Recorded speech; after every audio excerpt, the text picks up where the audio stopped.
بسم اللہ الرحمن الرحیم۔ کل رات میں نے کل سات دن بھی ہو رہا تھا اور رات بھی میں نے کافی جو ہے وہ جنرل ضیاء الحق کے بارے میں جو ہے وہ برے کلمات جو ہے وہ پاکستانیوں کے کمنٹس میں نے دیکھے۔ اس نے بہت ہی غصے کا اظہار کیا جی وہ سب حالات کا ذمہ دار ہے، حالانکہ ان کو شہید ہوئے بھی تقریباً 12 اور ابھی 2022 چل رہے 34 ایئرز ہو گئے ہیں۔ 34 ایئرز میں دنیا بدل گئی ہے، لیکن نہیں بدلی تو گندی سوچ نہیں بدلی ایسے لوگوں کی۔ میں 2-3 واقعات شیئر کرنا چاہ رہا ہوں جو کہ جب میں میڈیکل اسٹوڈنٹ تھا قازقستان میں، ٹھیک ہے نا، تو کرگندہ میں تھا، تو 2-3 واقعات میں آپ کو شیئر کرنا چاہتا ہوں۔ اس کے بعد آپ فیصلہ آپ لوگوں نے کرنا ہے، اور جتنے بھی تھوڑے بہت سبسکرائبرز ہیں وہ کمنٹ کریں کہ آپ لوگوں کا کیا خیال ہے ہمارے۔ یہ مسئلہ یہ کہ ہماری قوم کو اصل میں آزادی کی قدر ہے نہیں، ابھی بھی غلام سمجھ رہے ہیں، امپورٹنٹ گورنمنٹ پتہ نہیں کیا فلانا ارے نتھو سمجھ رہے ہیں، حالانکہ مکمل طور پر ایسا نہیں ہے۔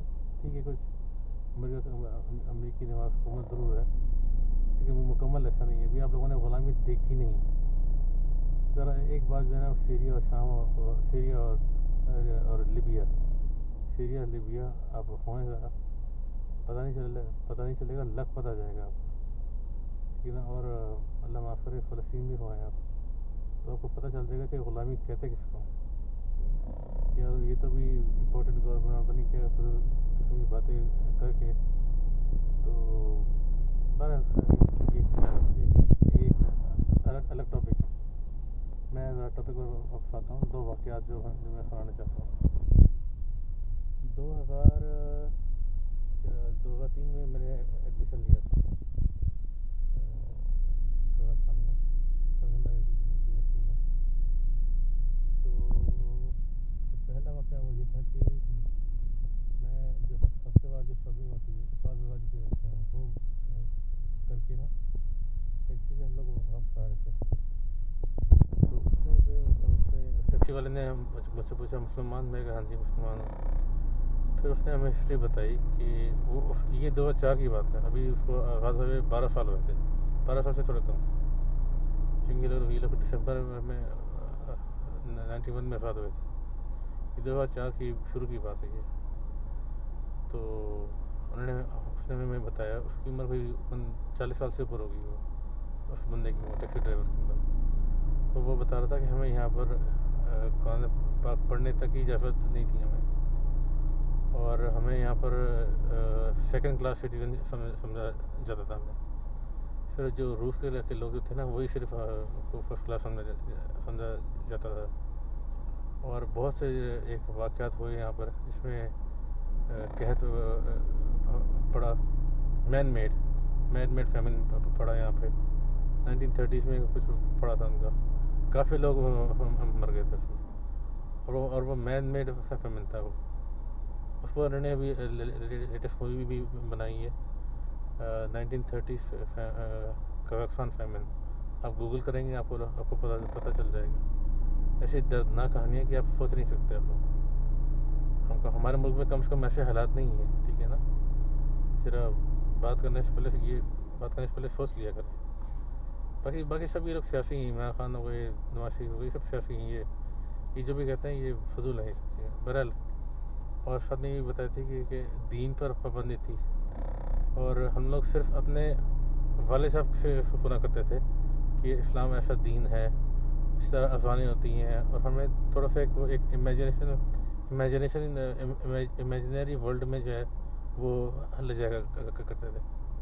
یعنی اس ڈرائیور کا جو تھا دادا تھا، اس نے اپنے والد صاحب کو سنایا، اس کے والد صاحب نے اس کو سنایا، تو وہ جو ہے لیکن یہ کہتے ہیں میں اتنا خوش نصیب ہوں کہ میں نے وہی اذان کی آواز دوبارہ سنی زندگی میں۔ اور یہ سب جو ہے نا یعنی کہ افغانیوں اور پاکستانیوں کی جو ہے نا میں مہربانی کہ انہوں نے فرنٹ لائن میں آ کر جو ہے وہ افغانستان میں روسیوں کو اتنا نقصان پہنچایا کہ ان کو یہ علاقہ خالی کرنا پڑ گیا یہ.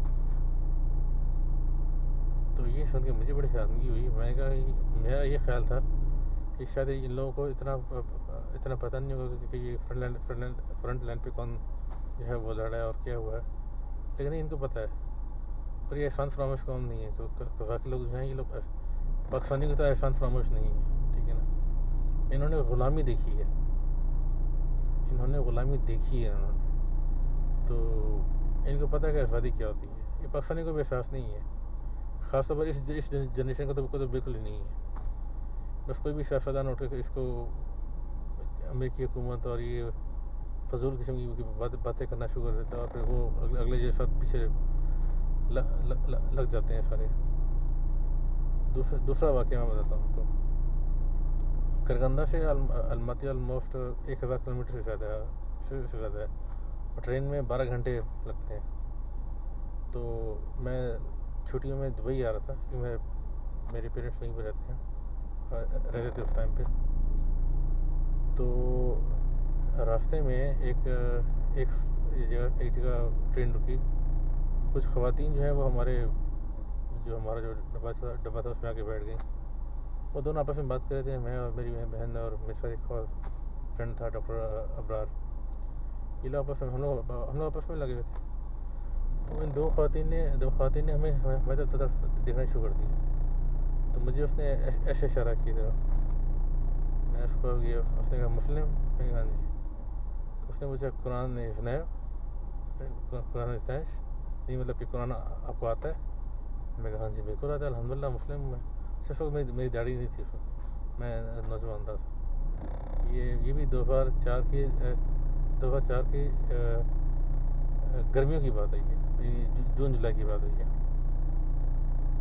جو ٹیکسی والا واقعہ ہے وہ 2004 کے شروع کے واقعے, یعنی جنوری فروری کی بات ہے. سردیاں تھیں ان دنوں, مجھے یاد ہے کہ برف باری ہو رہی تھی اس ٹائم پہ. تو 2004 کے تو اس عورت نے مجھے کہا کہ قرآن معلوم ہے؟ اس نے ہاں جی. پھر اس نے مجھے سورہ اخلاص سنائی. تو اس نے سنایا بسم اللہ الرحمن الرحیم قل هو اللہ احد اللہ الصمد لم یلد ولم یولد ولم یکن له کفوا احد صدق اللہ العظیم. ہمارے لیے تو یہ نارمل سی بات ہے, ہمارے تو سائنسدانوں کو سب کو آتی ہے. تو مطلب میں سب کی بات نہیں کر رہا, لیکن آپ لوگ سمجھ گئے مجھے ان کی بات کر رہا ہوں میں.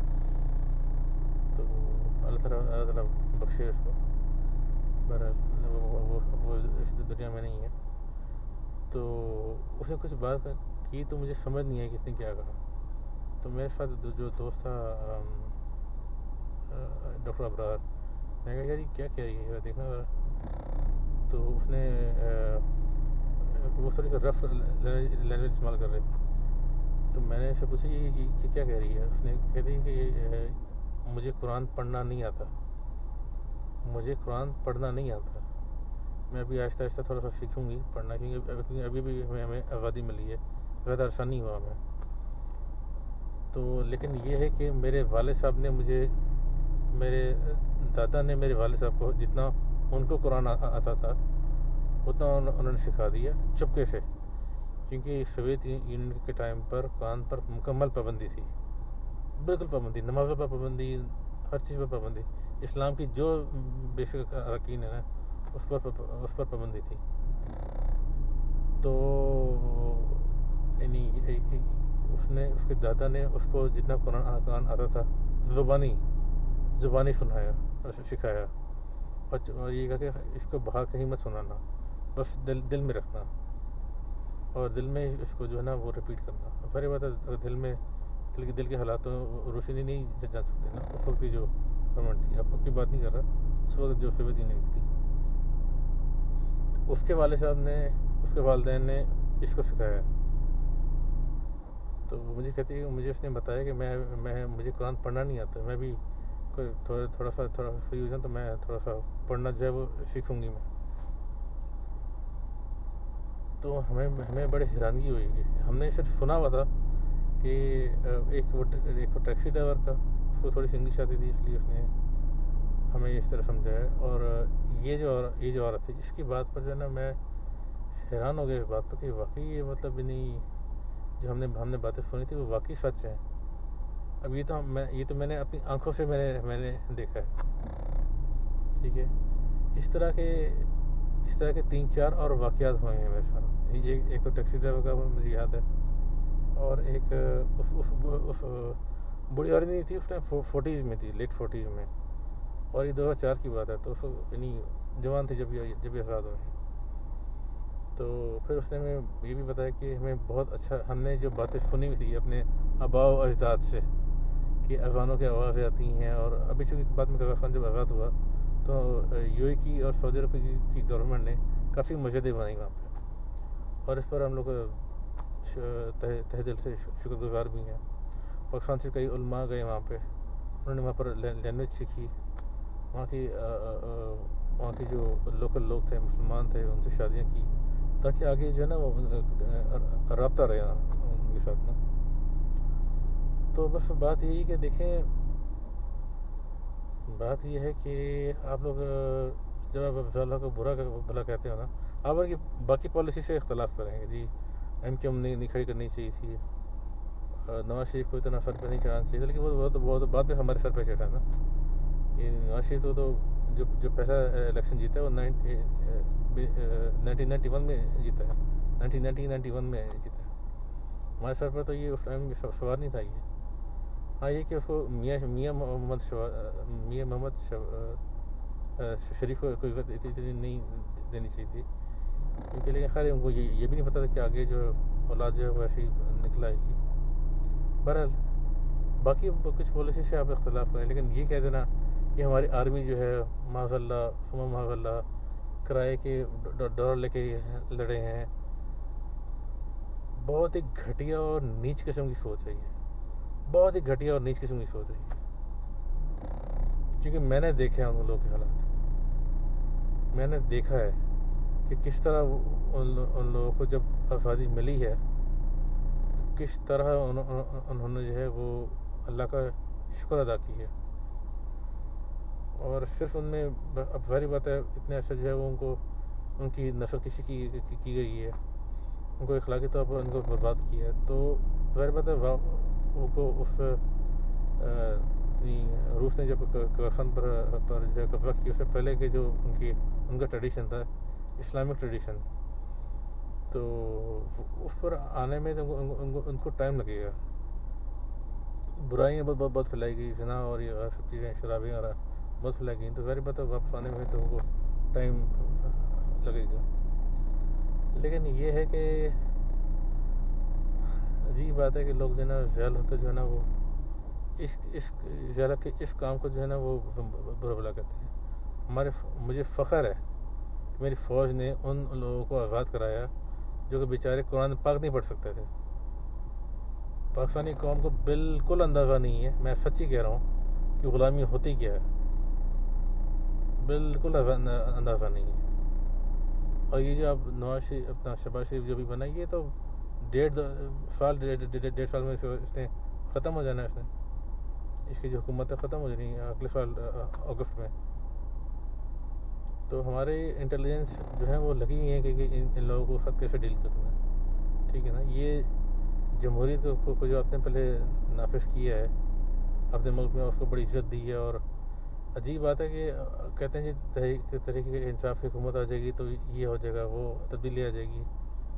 کیا تبدیلی آئے گی آپ سوچیں یار. یعنی تحریک انصاف کے ٹائم پر جو ہمارا جو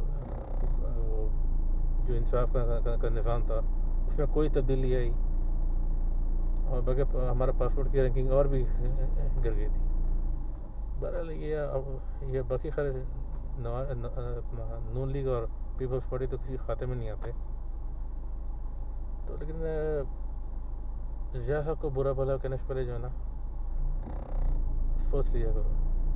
میں چاہوں گا کہ ابھی تو آج کل قزاقستان نے اپنے بارڈرز اوپن کر لی ہیں، ویزے کا آسانی کر دی ہیں، آن لائن آپ ویزے اپلائی کر سکتے ہیں. تو آپ لوگ ایک دفعہ چکر لگا کے آئیں. میں نے وہ نسل دیکھی ہے 2004 میں، 2003 کی میں نے نومبر میں سٹارٹ کیا تھا تو میں نے وہ نسل دیکھی ہے. اس ٹائم وہ نسل جوان تھی، یعنی 91 میں آزاد ہوئے تھے. تو میں نے وہ نسل دیکھی ہے میں نے، جو کہ ابھی آزاد ہوئے تھے. یہ ایسے ہی جیسے اگر آپ کسی 1960 میں کسی بندے سے پوچھیے تم نے کسی 28 30 یا 35 سال کے بندے سے پوچھا تم نے پاکستان مندر دیکھا ہے، وہ کہے کہ ہاں میں نے دیکھا ہے، میں نے سارے واقعات مجھے یاد ہیں. تو میں نے ان لوگوں سے میں ملا ہوں، ان لوگوں سے میری ملاقاتیں رہی ہیں. ہماری ایک ٹیچر ہوتی تھی، ہماری ایک کوآرڈینیٹر ہوتی تھی ہماری ایک کرگندہ یونیورسٹی میں کا نام بھی لوں گا، ایسے خواہ جو ہے وہ ایشو نہ بن جائے ان کے لیے. تو اس نے بھی ہمیں کافی بہت ساری باتیں بتائی ہیں. عجیب بات ہے کہ اس کی والدہ نے جب ان کو آزادی ملی ہے تو اس کی والدہ کافی بوڑھی ہو چکی تھی، تو یہ ابھی جوان تھی. تو اس کی والدہ نے قرآن پاک سیکھا، پھر پڑھنا زبان نہیں آتا تھا اس کو. اس کی والدہ نے قرآن پاک جب پڑھنا سیکھا، پھر ہم لوگ جب میں وہاں پر گیا تو میں تھوڑا اسلامک ٹچ تھا، تو مطلب تھوڑا جیسے نا میں دین کی باتیں کرتے تھے ہم لوگ، کیونکہ مجھے انٹرسٹ تھا کہ میں ان سے پوچھوں کہ آپ لوگوں نے جب سوویت یونین کے ٹائم پر وقت گزارا تو کیسے گزارا. اس ٹائم وہ ہماری جو کوآرڈینیٹر تھیں، ڈاکٹر تھیں وہ بھی، تو وہ بھی جوان تھی، تو مطلب لیٹ 20s میں ہوں گی یا ارلی 30s میں. تو ظاہر بات ہے 12 سال پہلے تو آزاد ہوئے تھے اس وقت. تو وہ ان کو واقعات یاد ہیں ان کو سارے. تو وہ انہوں نے جب آزادی کے بعد انہوں نے جب یو اے ای اور سعودی عرب نے جب وہاں پر مسجدیں بنائیں، اسلامک اسکالرس وہاں پر کیا، تو اس کی والدہ نے قرآن پاک کو سیکھا کہ کیسے جو الف با تا سا القاعدہ جسے ہم کہتے ہیں، قاعدہ جو ہم سیکھتے ہیں، ہم لوگ تو بچپن سے سیکھتے آئے ہیں نا. قاعدہ جو ہے وہ انہوں نے سیکھا، انہوں نے الف با تا سا. تو لیکن جب ہم لوگ وہاں پر آئے تو اس نے مجھ سے اس نے ریکویسٹ کی کہ میری والدہ جو ہے اس کی نظر کمزور ہو گئی ہے، کیا آپ ایسا قرآن پاک مجھے لا کر دے سکتے ہیں جس کی ورڈنگ بڑی ہو، بڑے حروف میں ہو، بڑی ان کی ہو، تاکہ ان کو پڑھنے میں آسانی ہو. تو پھر میں نے اپنے والد صاحب سے کہہ کے ان سے اسپیشلی جو ہے نا وہ اس ٹائم جو ڈی ایس ایل تھا وہ ہم نے اس سے ہم نے بڑا سا قرآن پاک لیا ہم نے جس کے حروف بڑے ہوں، کیونکہ نظر کمزور تھی اس کی. تو اس ہمارے کوآرڈینیٹر نے بھی اس ٹائم سیکھا قرآن پاک کو کیسے پڑھا جاتا ہے، لیکن سینہ بہ سینہ لوگوں میں محفوظ تھا. یہ بڑا قرآن پاک کا ایک معجزہ ہے. اللہ تعالیٰ فرماتا ہے نا کہ اس کتاب کی جو حفاظت ہے وہ ہم نے لی ہے، ٹھیک ہے. تو سینہ بہ سینہ لوگوں میں محفوظ تھا. کچھ حفاظ قرآن بھی تھے جو مجھے جب میں ان کی مسجدوں میں گیا تو انہوں نے بتایا تھا کہ کچھ حفاظ قرآن بھی تھے، لیکن اپنے آپ کو شو نہیں کرتے تھے. ان کی ایک علیحدہ سے ایک ہوتی تھی، اور وہ اس طرح کہ ٹنلز میں انہوں نے کلاسیں لی تھی تاکہ روسی فوجی جو ہے نا سعودی یونین کی فوجی سے ان کو پکڑ نہ لیں. پھر بھی بیچارے کتنے فوج کرام جو ہیں وہ پکڑے گئے اور شہید بھی ہو گئے، ساری بات ہے. تو یہ ساری باتیں انہوں نے ہمیں بتائی ہیں. مطلب یہ ایک تو ہم نے سنی بھی تھی نا، یہ میں نے ان سے سنی ہے، میں نے یہ باتیں ہم نے جیسے پاکستان میں یہ چیزیں سنی ہوئی تھیں، لیکن جب میں وہاں گیا تو میں نے یہ لوگوں سے میں نے یہ سنی ہے بات ہم نے. تو ضیاء الحق نے جس طرح بھی تھا، کسی طرح بھی اس نے روس کے خلاف جنگ لڑ کے تو ان مسلمانوں کو آزاد کرایا ہے. اپنی فوج پر اللہ کا واسطہ یہ آپ سب جتنے بھی میں آپ کیا کہوں، جتنے بھی لوگ ہیں، اللہ کا واسطہ اپنی فوج پر فخر کریں آپ، ٹھیک ہے نا. آپ کی فوج نے 20 کروڑ لوگوں کو مسلمانوں کو آزاد کرایا ہے. 6 مسلمان راستے ہیں جنہوں نے آزاد کرایا ہے.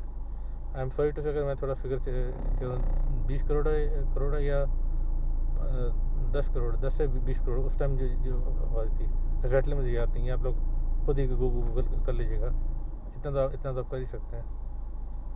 تو لیکن کروڑوں مسلمانوں کے 2 کروڑ تو صرف اس کی آبادی ہے قزاقستان کی. تو اس طرح کرگستان ہے، ازبکستان ہے، تاجکستان ہے، آذربائیجان ہے، اور کیا نام ہے باقی باقی علاقوں میں مسلم مائنورٹیز میں ہیں، لیکن 6 تو مسلم ہو گئے نا، تاجکستان ہے. تو اسے میں اتنی سی بات کرنا چاہ رہا تھا کہ آپ اس چیز کو اپنے فوج پر فخر کریں. مشرف نے جو غلطیاں کی ہیں وہ اس کو آپ شہدا کے خاتے میں مت ڈالیں آپ. اچھا ہاں، آپ بہت سے لوگ کہیں گے کہ کلاشنکوف کلچر آیا ہے پاکستان میں. آپ کے پاس چوائس ہی کیوں نہیں تھی؟ سچی بات بتاؤں تو آپ ایک سپر پاور سے ٹکرا رہے تھے. یو ای نے سعودی عرب نے فنڈ کیا پاکستان کو، اور امریکہ نے ہتھیار دیے کہ آپ جا کے لڑیں. لیکن یہ کب دیے انہوں نے؟ 1981 سے شروع کیا انہوں نے. تاریخ بھی پڑھ لیا کریں آپ، پڑھنے میں کوئی حرج نہیں ہے. جو اپنا میجر گورو آریہ ہے اس کی ایک ہی بات سے میں متفق ہوں کہ ہم پاکستانیوں میں پڑھنے لکھنے کا رواج بہت کم ہے. جو پڑھے لکھے ہیں وہ بھی قسم کی واحد باتیں کرنا شروع کر دیتے ہیں. اگلا بندہ کہتا ہے یار کیا ہے، نہیں دشمن کی یہ بات چاہیے. پڑھنے لکھنے کا جو رواج ہے وہ واقعی بہت کم ہے. 81 میں جا کر امریکہ نے ہتھیار دینے شروع کیے ہیں، جبکہ اس نے دسمبر میں 79 میں حملہ کیا تھا. پورا سال 80 کا جو ہے وہ ایسا گزرا کہ وہ اللہ کے سہارا ہی تھا ہمارا. لیکن ضیاء الحق نے اس وقت سٹینڈ لیا. ضیاء الحق نے سٹینڈ لیا کہ نہیں جی ہم لوگ جو ہے وہ ان کے روسیوں کے خلاف لڑیں گے، مسلمانوں کو آزاد کرانا ہے. اس وقت مجھے سمجھ میں آئی ایک اور بات جو لاسٹ بات میں کہنے لگا ہوں. لیاقت علی خان نے امریکنس کو کیوں چنا بنسبت روسیوں کے؟ یہ امریکہ سے بعد میں یعنی کہ گلف وغیرہ میں آئے ہیں. اس سے پہلے تو روسیوں کا جو تھا، روسیوں نے جو جتنے بھی مسلم میجورٹی ایریاز تھے ان پر مسلمانوں پر بہت ظلم کیا تھا. سوویت یونین تھا، سوویت یونین تھا، روسی کہتے تھے ان کو ویسے ہم لوگ، لیکن سوویت یونین کی جو فورسز تھیں انہوں نے بہت ظلم کیا تھا. تو بس یہی باتیں ہیں. میں کوئی اتنا اچھا خطیب تو نہیں ہوں، لیکن میں نے سوچا میں آپ لوگوں کو تھوڑا سا نا ایک بیک گراؤنڈ دے دوں. مجھے یہ افسوس ہوا سن کے کہ ہم لوگ اپنے ہیروز کی جو قدر نہیں کرتے. بائی دا وے عمران خان 88 میں اس نے ریٹائرمنٹ لے لی تھی کرکٹ سے. تو ضیاء الحق نے کہا تھا نہیں آپ واپس آؤ. ضیاء الحق کے کہنے پر، کیونکہ یہ ضیاء الحق کی نظر اتنی تیز تھی، وہ دیکھ رہا تھا کہ اس بندے میں اتنی کیپیبلٹی ہے، یہ پاکستان کو ورلڈ کپ جتوائے گا، یہ پاکستان کو ورلڈ کپ جتوائے گا. تو اس کا انجام یہ ہوا کہ 92 میں اگر ضیاء الحق اگر انٹرفیئر نہ کرتے اور عمران خان کو واپس نہ لے کر آتے تو عمران خان کو کوئی بھی نہ جانتا. بس وہی بات ہے نا کہ ہم نے عبدالقدیر خان کے ساتھ کیا کیا. ہم لوگ کی ایک مصیبت یہ ہے کہ ہم ایسی بے غیرت اور بے شرم قوم ہیں کہ ہمیں صحیح چھتر پڑھنے چاہیے. ہمیں صحیح معنوں میں چھتر جو پڑھنے چاہیے کیونکہ ہم اپنے ہیروز کی قدر نہیں کرتے. دیکھیے کسی حاکم سے آپ اختلاف رائے رکھ سکتے ہیں، لیکن جو اس نے اچھے کام کیے اس کو تو اپریشیٹ کریں نا. ڈالرز کے لیے ہماری فوج لڑی، بھائی کتنے کوئی ڈالر جو ہے وہ بنا لیے ہماری فوج نے روسیوں کے خلاف. کتنے لوگ شہید ہوئے ہیں، کتنے پاکستانی فوجی شہید ہوئے ہیں. آپ لوگ اس چیز کو کتنے افغانی کتنے پاکستانی جو پاکستان سے گئے ہیں. ہمارے پاس کوئی چوائس نہیں تھی کہ ہم لوگوں نے روس ہمارے بالکل سر پہ آگے کھڑا ہو گیا تھا، تو وہ ہمیں کرنا تھا. تو اس کا سائڈ افیکٹ یہ ہوا کہ کلاشنکوف کلچر جو ہے نا وہ ہمارے یہاں کامن ہو گیا. لیکن اس کو کنٹرول کیا جا سکتا تھا، لیکن بات وہی ہے کہ جب آپ نے 88 میں 17 اگست 88 کے بعد اپنے اوپر جوتے کی نوک پر دین اسلام کی تعلیمات کو رکھ کر آپ لوگوں نے جب جمہوریت نافذ کی اپنے آپ پہ، تو یہ آپ پر ہونا تھا. یہ چیزیں آپ کو ہونی تھیں. یہ چیزیں آپ پر اس کا یہ سزا آپ کو ملنی تھی آپ کو. ٹھیک ہے نا؟ تو اس میں خود بھی انوالو ہوں. بائی دا وے ایسی بات نہیں ہے، میں بھی پاکستانی ہوں اور میں بھی اس میں اپنے گناہوں کے برابر کا شریک ہوں کہ ہم لوگوں نے جمہوریت کو نافذ کر کے نا پھر مشرف آ گیا. مشرف کی جو پالیسی سے وہ تو اس سے تو کسی کا کوئی اختلاف ہے ہی نہیں کہ اس نے غلط کی ہے. بہت کام اس نے غلط کی، اس میں کوئی دو رائے نہیں ہے. اتنا سر پہ نہیں چڑھانا چاہیے تھا امریکنس کو کہ بس بالکل ہی جو ہے نا وہ خیر ایک سپریٹ ٹاپک ہے، اس پر کبھی بات کریں گے. تو ضیاء الحق جو ہے وہ مسلم امت کا ہیرو ہے. اچھا ایک اور بات، تھوڑی سی ویڈیو لمبی ہو گئی، اس کے لیے معذرت. جو یہ بات کرتے ہیں کہ اس نے ضیاء الحق نے فلسطینیوں کا خون بہایا، اس نے فلسطینیوں کا خون نہیں بنایا. وہ فلسطینیوں میں جو شرف پسند عناصر تھے، اگر آپ ہسٹری پڑھیں تو جو بلیک سپٹمبر کا جو واقعہ ہوا تھا 1970 میں، وہ کیوں ہوا تھا؟ وہ اس لیے ہوا تھا کہ جب 67 میں جب بہت سارے فلسطینی جو ہے فلسطینیوں کا علاقہ اسرائیل کے قبضے میں چلا گیا تو بہت سارے فلسطینی جارڈن آ گئے. اب ظاہر بات ہے ہزاروں لاکھوں کے حساب سے لوگ آئے، اس میں شرف پسند بھی تھے. ان شرف پسندوں نے کنگ حسین جو تھے جو جارڈن کے تھے، ان کا جہاز ہائیجیک کرنے کی کوشش کی، فساد کریٹ کر دی انہوں نے، اور جہاز جو ہے وہ ہائیجیک بھی کیا انہوں نے. تو اس کے خلاف جو ہے نا وہ پھر جو ہے وہ جارڈن کی فورس نے جو ہے وہ آپریشن کیا شر پسند عناصر کے خلاف. تو اس میں ظاہر بات ہے جب انہوں نے کھلے عام جب انہوں نے کہا کہ اپنے خلاف آپریشن کریں تو اس میں کولیٹرل ڈیمیج ہو گیا. تو وہ ہونا ہی تھا، لیکن یہ الگ بات ہے کہ جب تک ضیاء الحق وہاں پر آئے تب تک وہ آپریشن مکمل ہو چکا تھا، ان کی ضرورت نہیں پڑی تھی. لیکن یہ ہے کہ وہ ایک تاریخی جو واقعہ ہے وہ اس لیے ہے کہ وہی بات ہے کہ ہم لوگ اپنے محسنوں کی جو ہے نا قدر نہیں کرتے. تو کنگ حسین نے آپ کو رہنے کی جگہ دی ہے، سارے آپ لوگوں کو ریفیوجیز کیمپ دیے ہیں، آپ لوگوں کو پناہ گاہیں دی ہیں، اور آپ جو ہے وہ آگے سے وہ اس طرح کے رسپونڈ کریں. اب پھر بات ہے لاکھوں کی سب جگہ مہاجرین آئے تو اس میں سارے تو نیک تو نہیں ہوں گے نا. صحیح بات ہے، شر پسند عناصر بھی ہوتے ہیں. بہرحال اللہ خیر کرے، اللہ تعالیٰ سب کے حال پر رحم کرے. تو ضیاء الحق کے بارے میں آپ ان کی کچھ باتوں سے اختلاف کریں، بھائی اب اپنے ایم کیو کیوں کھڑے کی. اب ظاہر بات ہے ایم کیو اس ٹائم جو کھڑے کی تھی وہ تو اس لیے تو نہیں کھڑے کی تھی نا کہ ملک میں پورے کراچی میں وہ تباہی کریٹ کریں آپ. اس وقت تو یہ معاملہ تھا بھی نہیں. بہرحال اللہ تعالیٰ سب کے ہاتھ پر رحم کرے. ویڈیو کافی لمبی ہو گئی ہے. اپنے رشتے داروں کا سب کا اور گردنواں کے لوگوں کا دھیان کیجیے گا. السلام علیکم و رحمۃ اللہ وبرکاتہ.